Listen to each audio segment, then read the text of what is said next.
Saya pembelajar BIPA di Pusat Budaya Indonesia KBRI di Timor Leste.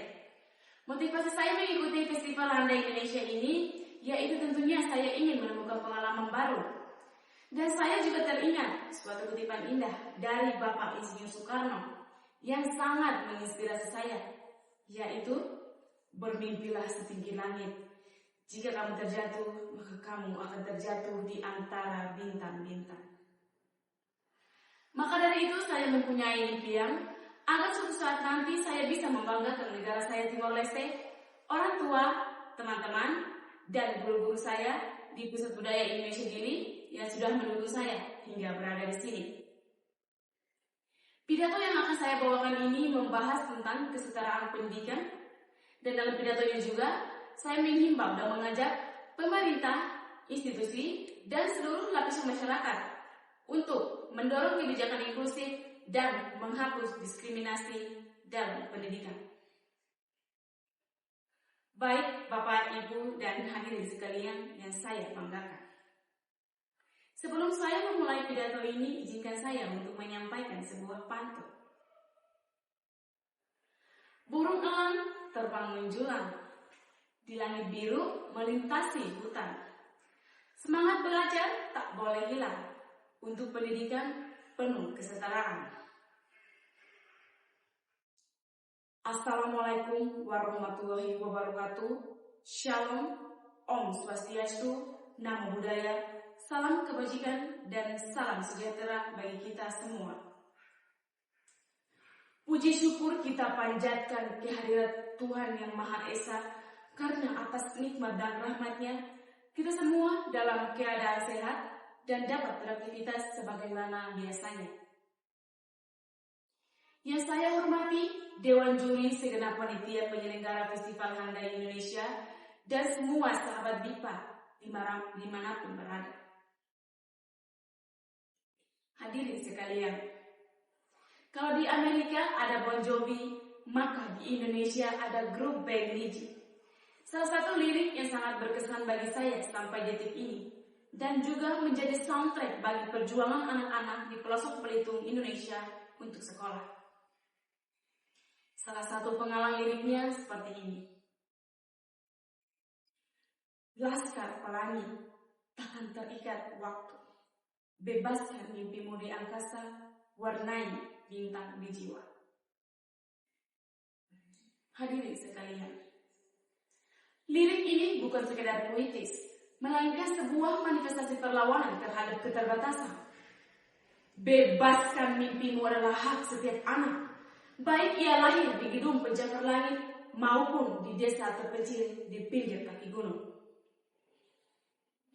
Namun sayangnya, narasi tersebut sangat berbeda jauh dengan apa yang kita saksikan setiap harinya. Hal ini sejalan dengan apa yang pernah diungkapkan oleh mantan Sekretaris Jenderal PBB, Kofi Annan, yang menyatakan pendidikan adalah kunci emas untuk membuka pintu kebebasan sekaligus lampu yang menyinari masa depan.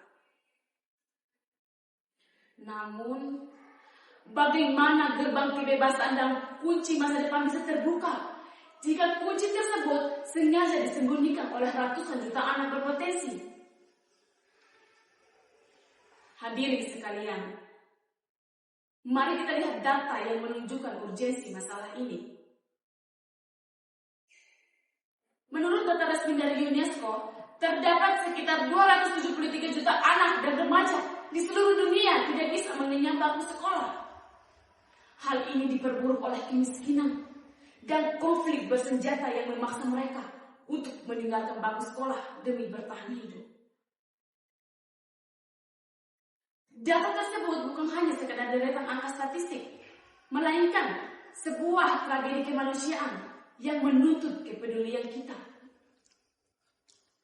Problem ini sangat kontras dengan pernyataan pejuang kemanusiaan, yaitu Martin Luther pernah menegaskan bahwa fungsi dari pendidikan adalah untuk mengajar seseorang berpikir secara mendalam dan kritis. Hadirin sekalian, kesetaraan pendidikan bukan hanya soal membangun gedung sekolah, melainkan kita harus memastikan setiap individu memiliki kesempatan yang sama untuk belajar. Jika kita terus membiarkan kesenjangan ini terus terjadi, maka kita tidak hanya kehilangan ratusan juta manusia yang berpotensi, tetapi kita sedang melestarikan lingkaran kemiskinan. Hadirin sekalian, sebagai akhir pidato saya, mari kita ingat kembali lirik Laskar Pelangi tadi. Tugas kita adalah memastikan bahwa tidak ada satupun anak di dunia yang mimpinya terhalang oleh kemiskinan. Baik, Bapak, Ibu, dan hadirin sekalian, karena tadi di awal saya membukanya dengan pantun, maka izinkan saya untuk menutupnya dengan pantun juga. Pohon beringin tumbuhlah lebat, tempat berteduh si anak rusa. Ilmu dibagi dengan sahabat, mari kita bahagia bersama. Demikian yang dapat saya sampaikan, semoga dapat bermanfaat bagi kita sekalian. Saya mohon maaf bila ada salah kata atau perbuatan. Terima kasih dan wassalamualaikum warahmatullahi wabarakatuh.